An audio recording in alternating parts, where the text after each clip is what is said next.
There is absolutely no evidence on any of them. If you talk about the first arrest warrant, গুম ও গণহত্যার অপরাধে সাবেক প্রধানমন্ত্রী শেখ হাসিনার বিরুদ্ধে গ্রেফতারি পরোয়ানা জারি করেছে আন্তর্জাতিক অপরাধ ট্রাইব্যুনাল। আর এই গুম ও গণহত্যার অভিযোগের বিশ্বাসযোগ্যতা নিয়ে প্রশ্ন তুলেছেন বাংলাদেশের দায়িত্ব পালন করা ভারতের সাবেক হাই কমিশনার বিনা সিকরি। তিনি বলেছেন, আন্তর্জাতিক সংস্থা ইউএন হিউম্যান রাইটস কমিশন এ বিষয়ে কোনো বিশ্বাসযোগ্য প্রমাণ পায়নি। ভারতীয় সংবাদ সংস্থা ANI-কে দেওয়া এক সাক্ষাৎকারে তিনি এসব কথা বলেন।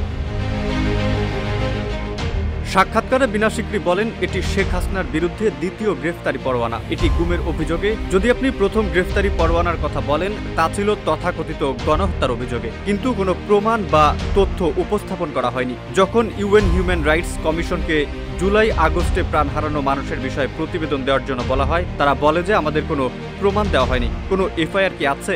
এফআইআরে কি লেখা আছে? কি প্রমাণ আছে? কিছুই নেই। বিনা সিকরি আরো বলেন, প্রত্যর্পণের আবেদনের বিষয়ে একটি দীর্ঘ আইনি প্রক্রিয়া। যেসব অপরাধ ঘটেছে সেসব প্রমাণ আপনাকে দিতে হবে, কিন্তু এসব কিছুই করা হয়নি। এখন গুমের অভিযোগের ক্ষেত্রে শুধু আপনি যেনতেন উপায়ে কয়েকজনের নাম দিয়ে বলেছেন গুম হয়েছে। র্যাব এসব গুমের জন্য দায়ী এবং অভিযুক্ত। র্যাব গঠনের প্রসঙ্গ টেনে এই কূটনীতিক বলেন, এটি বেগম খালেদা জিয়ার সময় প্রতিষ্ঠিত হয়েছিল এবং তখন থেকেই তাদের বিরুদ্ধে এইসব অভিযোগ উঠেছে যে তারা মানুষদের নিয়ে যায়, গায়েব করে ফেলে। তারপর থেকে এটি একটি রাজনৈতিক বিষয় হয়ে দাঁড়িয়েছে। কিন্তু এখন হঠাৎ এটি নিয়ে মামলা তৈরি করা হয় এবং 12 জনকে অভিযুক্ত করা হয়। আমি মনে করি না যে এই মামলাগুলো কোনো গুরুত্ব বহন করে। এর আগে গতকাল সোমবার শেখ হাসিনা ও তার সাবেক প্রতিরক্ষা উপদেষ্টা মেজর জেনারেল অবসরপ্রাপ্ত তারিক আহমেদ সিদ্দিক এবং সাবেক পুলিশ মহাপরিদর্শক বেনজির আহমেদ সহ 13 জনের বিরুদ্ধে গ্রেফতারি পরোয়ানা জারি করে আন্তর্জাতিক অপরাধ ট্রাইব্যুনাল। তাদের বিরুদ্ধে বিচার বহির্ভূত হত্যাকাণ্ড ও গুমের অভিযোগ আনা হয়েছে।